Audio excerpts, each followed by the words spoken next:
How to master the first degree. 5 step-by-step lessons. You passed the Entered Apprentice degree, but have you actually mastered it?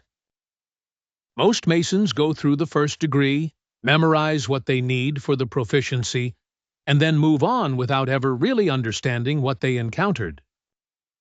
In this video, we're breaking down the 5 essential lessons every Entered Apprentice should internalize, not as trivia, but as a practical framework for daily Masonic living. We'll look at the working tools, the 3 great tenets, and what it really means to move from darkness to light. Whether you're preparing for your degree, working on your proficiency, or you've been a Mason for years and want to go deeper, these 5 lessons will change how you practice. Understanding the first degree's true purpose. The Entered Apprentice degree is the first of 3 in craft Freemasonry, and it represents youth and beginnings not because you're young in years, but because you're young in the Masonic journey. Think of it as the foundation of a building. Everything you learn in Fellowcraft and Master Mason rests on what you're planting here, right now. Most brothers rush through this degree mentally. They pass their proficiency, they get their apron, and they start looking ahead to the next one.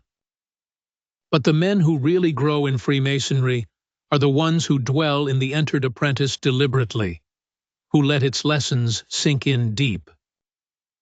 The first degree introduces the core curriculum every Mason needs: belief in a supreme being, the great tenets of brotherly love, relief and truth, and the obligation to govern your passions.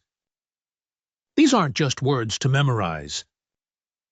They're the framework for everything that follows. Get these right here, and everything else builds on solid ground. Miss them, and you'll be playing catch-up in every degree that follows. Lesson 1. The working tools as moral instruments. The working tools of the Entered Apprentice aren't just equipment from a medieval building site. They're moral instruments, and understanding them is where real mastery begins. But here's the thing, most brothers never realize these tools aren't just symbols from the past. They're a daily operating system for your conduct. Take the 24-inch gauge. It represents the 24 hours of your day divided into 3 equal parts: time for service to God, time for service to your neighbor, and time for your own work and rest. Now think about how you actually spend your time. Are those 3 divisions balanced, or is one area starving while another dominates? The common gavel is the tool of self-reformation.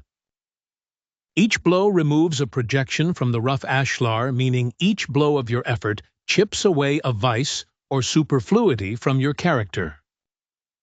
The rough ashlar is what you are right now, unrefined. The perfect ashlar is what you're working toward. You're not going to become perfect in this life, but you're called to keep working.